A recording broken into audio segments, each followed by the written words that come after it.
ये 500 का नोट मैं उसको दूंगा जो सबसे बड़ा झूठ बोलेगा।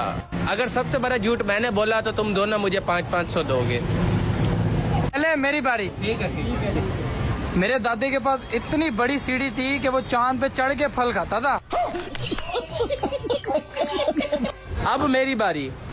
मैं गया नारायण कागान, वहाँ इतनी ठंड, मैंने बात की, मेरी बात हवा में जम गई।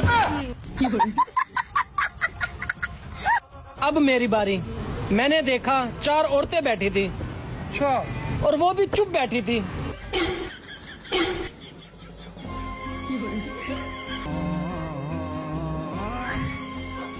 एक मिनट आंख नहीं लगने दी तुम लोगों ने। ਸੋ ਨਹੀਂ ਰਹੀ ਥੀ ਮੈਂ ਜਾਗ ਰਹੀ ਥੀ ਇਹ ਤੁਹਾਡੀਆਂ ਸਾਰੀਆਂ ਗੱਲਾਂ ਸੁਣੀਆਂ ਨੇ ਮੈਂ नहीं तो तुसी मनु 1 मिनट भी सोने देता है। अच्छा 1 मिनट जो आंख लग गई थी, किसी बगैरत ने बाहर घर की बेल मार दी है। आया कौन सी उस टाइम बगैरत? 1 मिनट जो आराम करने देंदे हो मना 1 नंबर ते बगैरत सारे।